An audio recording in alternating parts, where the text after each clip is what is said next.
آپ کے لیے آقا کو مقام قاب قوسین پر شب معراج عطا ہوا. باقی بیشتر عبادتیں زمین پر اتریں،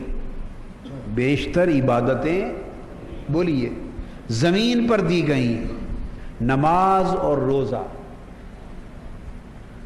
اللہ ہی بہتر جانتا ہے،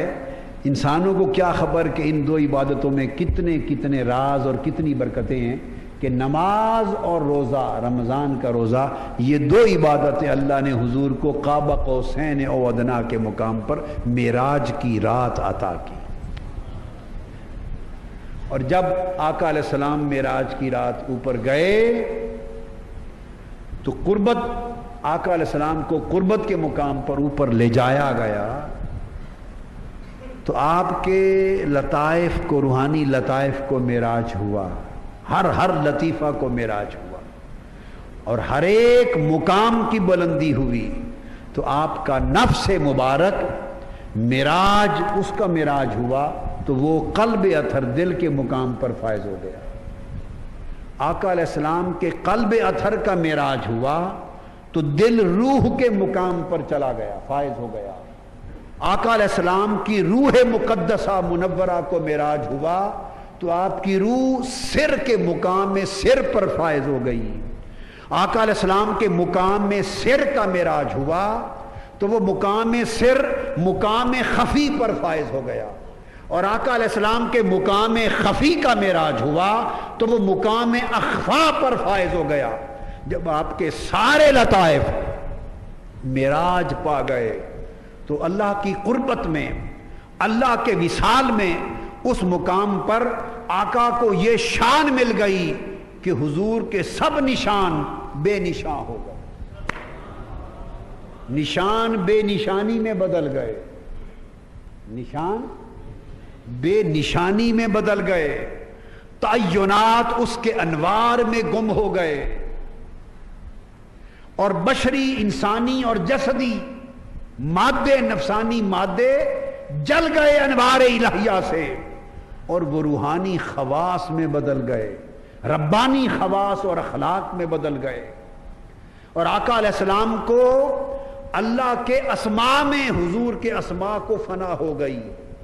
حضور کی صفات کی اللہ کی صفات میں فنا ہو گئی، حضور کے افعال کی اللہ کے افعال میں فنا ہو گئے، حضور کے افعال اللہ کے افعال میں فنا ہو گئے، حضور کے نام اسم اللہ کے اسماء میں فنا ہو گئے، حضور کی صفات اللہ کی صفات میں فنا ہو گئی، اور حتیٰ کہ حضور کی ذات اللہ کی ذات میں فنا ہو گئی. اور اس مقام قربت و وصال میں جب حضور پہنچے تو اس مقام پر پہنچ کر پھر اللہ کے ساتھ حضور کی ہم کلامی ہوئی، دیدار ہوا، سارے فاصلے مٹ گئے تھے، حضوری مقام خاص پر چلی گئی تھی، وصال مقام خاص پر تھا، نشاں بے نشاں تھا، فاصلے قربت میں گم تھے، ہجر وصال میں گم تھا. اس مقام پر پہنچ کر جب اللہ نے حضور کو سلام کہا، 90,000 کلمات سے گفتگو ہوئی، 90,000 کلمات سے. جب واپس پلٹنے کا وقت آیا، واپس پلٹنے کا وقت آیا تو آقا علیہ السلام کے اس مقام قربت و وصال نے التجا کی، مولا اب یہ قربت اور وصال پھر ہجر، فراق اور دوری میں بدل جائے گی. اس کعبہ کو حسین پر پہنچا کر اور ادنا کی گود میں بٹھا کر مجھے پھر اس عالم خلق اور عالم ناسوت اور عالم مادیات کی دوریوں میں، بود میں، مسافتوں میں بھیج رہا ہے مولا. حضور کے خیال نے سوال کیا، حضور کے اس مقام قربت نے سوال کیا، حضور کے اس مقام وصال نے سوال کیا کہ مولا اس مقام پر بٹھا کر اب پھر اس مقام ہجر و فراق میں لے جائے گا، اس مقام جمع پر پہنچا کر پھر مقام تفرقہ میں لے جائے گا، مقام وصل کی شراب پلا کر پھر مقام ہجر میں لے جائے گا. باری تعالی تو خیال نے عرض کیا کہ اس ہجر میں جا کے پھر اس آج رات کے وصال کی لذتوں کے لیے تڑپوں گا تو کیا ہوگا، روز روز تو معراج نہ ہوگی۔ اس وقت اللہ پاک نے فرمایا میرے حبیب صلی اللہ علیہ وآلہ وسلم تیرے خیال کی التجا سن لی اور قبول ہو گئی، قبول ہو گئی۔ فرمایا ایک معراج تجھے آج کی رات عطا کی ہے، ایک معراج تجھے آج کی رات عطا کی ہے۔ اب اس معراج کا میرے حبیب تجھے صلہ یہ دیتا ہوں کہ تجھے ہر روز کی زمین کے اوپر ایک معراج عطا کرتا ہوں۔ جب تیرا دل معراج کی شب مقام کعبہ قوسین او ادنا کے ان لمحے قربت کو یاد کرے، جب تجھے اس لمحے کی قربتیں یاد آئیں، اس لمحے کی وصلتیں یاد آئیں، دیدار کی یہ گھڑیاں یاد آئیں، میرے ساتھ سرکوشی مخاطبہ اور ہم کلامی کے یہ لمحے یاد آئیں، میرے سمیع و بصیر ہونے کی لذتیں یاد آئیں، میری قربت اور وصال کی اس منزل پہ بیٹھنا یاد آئے اور مجھے بے حجاب تکنا یاد آئے۔ محبوب جب یہ لمحہ یاد آئے اس وقت اللہ اکبر کہہ کے نماز میں داخل ہو جانا، پھر کعبہ قوسین پہ آ جاؤ گے۔ میرے حبیب آج کی رات معراج کے ذریعے تجھے اس مقام جمع پر اور جمع الجمع پر فائز کر دیا ہے کہ آج کی معراج تو جبرائیل کے ذریعے ہوئی ہے، اب بقایا پوری زندگی تیری ہر روز کی معراج مصلی پر ہوگی، سجدے میں ہوگی، رکوع میں ہوگی۔ محبوب جس طرح میں نے کہا ثم دنا، پھر وہ قریب ہوا،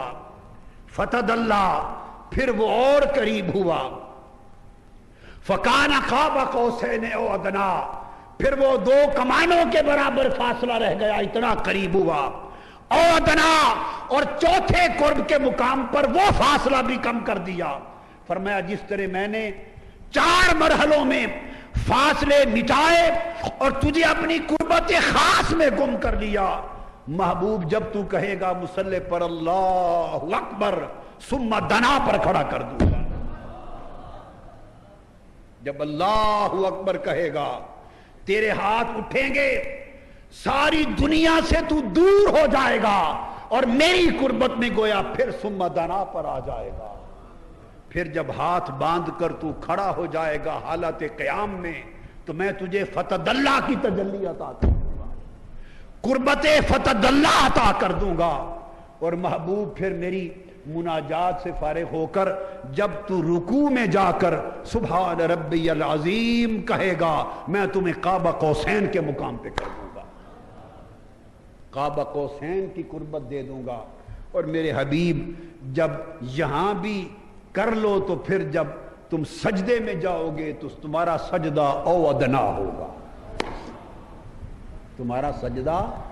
بولیے او ادنا ہوگا۔ تو پھر جب یہ یاد آئے، یہ لمحے تڑپائیں، یہ لمحے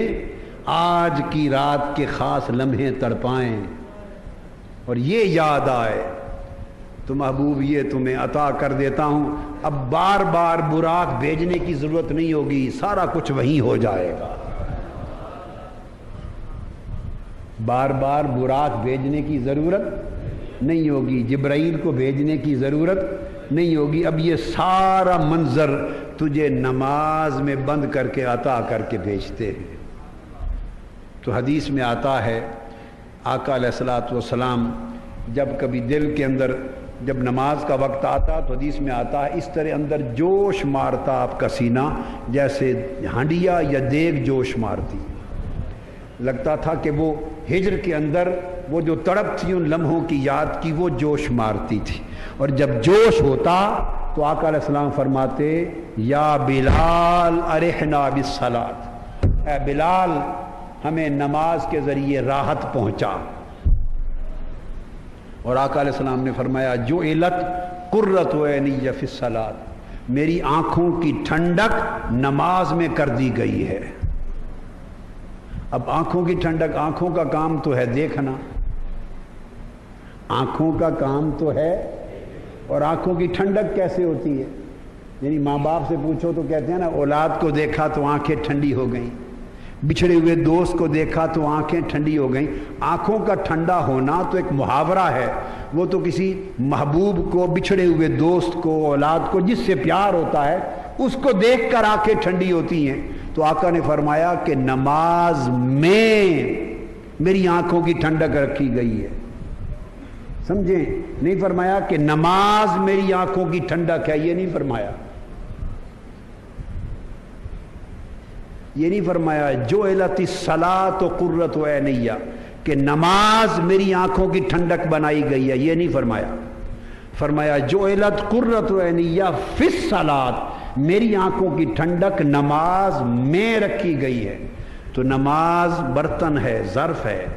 اس کے اندر آنکھوں کی ٹھنڈک ہے، وہ یہ کہ جب حضور نماز میں داخل ہوتے تو نماز میں داخل ہونے کے بعد وہ ذریعہ دیدار الہی بن جاتا۔ تو عرض کیا باری تعالی یہ جو لذت و کیفیت مجھے نصیب ہوئی، میری امت بھی اگر اس معراج میں سے حصہ پانا چاہے، اس معراج سے حصہ پانا چاہے تو ان کی شکل کیا ہوگی؟ تو فرمایا الصلاۃ معراج المؤمنین، آپ کی امت کے لیے بھی نماز ہی کو معراج بنا دیتا ہوں۔ جو نماز پہ جتنی محنت کر لے گا معراج کا اتنا حصہ پا لے گا۔ تو نماز کو سنوارنا دراصل نماز کو معراج بنانا ہے، اور نماز معراج کیسے بنے اس کے لیے سبق میں نے بتا دیا۔ اس کے لیے سبق، اس راستے پر مشق کریں، محنت کریں، جتنی محنت کریں نماز اتنی معراج بنتی چلی جائے گی۔ تو یہ نماز توبہ بھی ہے، یہ نماز قبولیت بھی ہے، یہ نماز قربت بھی ہے، یہ نماز دیدار بھی ہے، یہ نماز وصال بھی ہے، جس کی مرضی جو کر لے۔ بولیے یہ نماز توبہ ہے، بولیے اونچا، نماز یہ نماز قبولیت ہے، یہ نماز قربت ہے، نماز دیدار ہے، نماز وصال ہے۔ یہ سب کچھ تب ہے اگر یہ نماز سراپا بندگی بن کے ہو۔ اللہ